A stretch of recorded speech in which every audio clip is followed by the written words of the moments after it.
I'm very pleased to be here in Roma to present this new book and new translation in Italian by Gianluca Valle in Queen Kristianka Edizioni.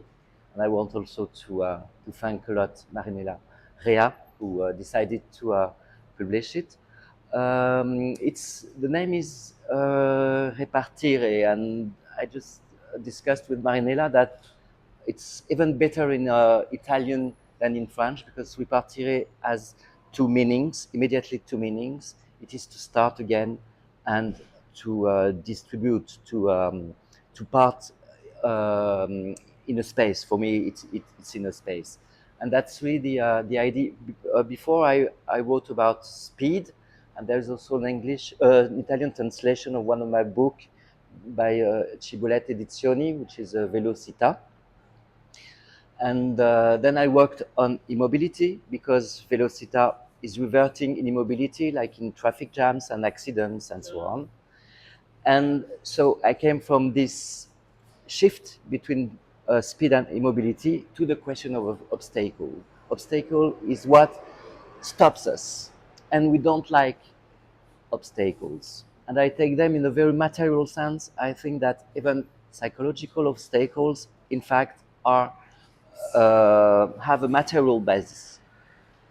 Every time a material basis, a shock, a traumatism that is material. And so I worked on this notion of obstacles and trying to see them differently because if they stop us, it means something negative. And as I worked a lot on immobility, there are negative aspects, of course, but there are also positives ones. In a world where everything seems to accelerate, and we speak a lot about how to slow, and the question how to slow, in fact, has its solution in immobility, and so in the way we stand in front of obstacles instead of trying to annihilate them. I think that techniques is a very violent way to annihilate obstacles by making tunnels, for example, which is a lot of energy. And there was, in the same time after the Second World War, a project in the United States and in URSS to make roads going through the mountains with the pacific use of atomic bombs. Of course, they did not do it because of the consequences of radioactivity, but this project is very significant of the way that the violence that we can imagine in techniques. And so then another way to stand in front of the obstacles and to negotiate them.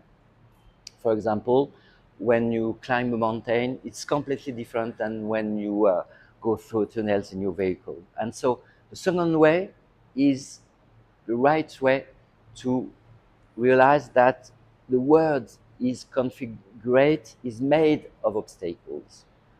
So something like a road or a plane and so on, it's like something almost out of the world. The techniques makes places in the world which are in fact out of the world.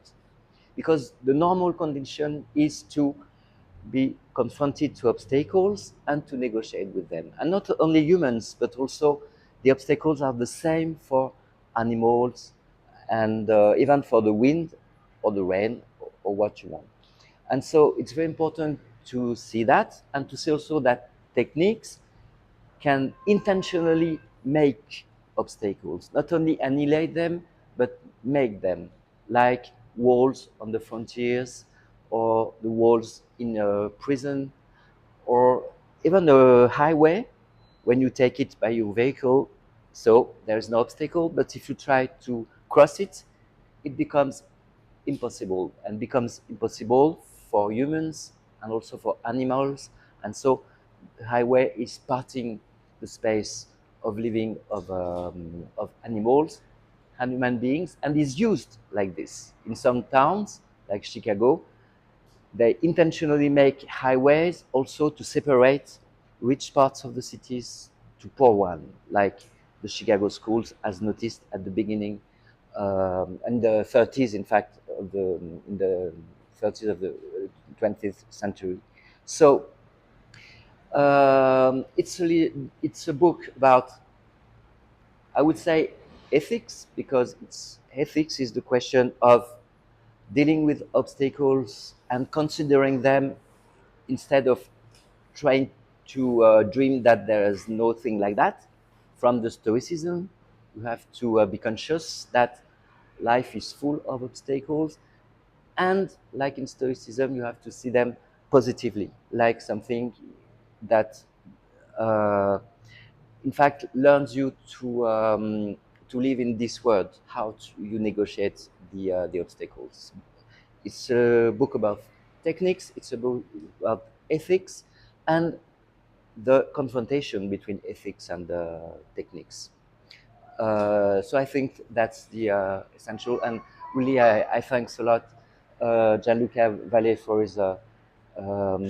his nice translation, and again, Kristianka Edizioni.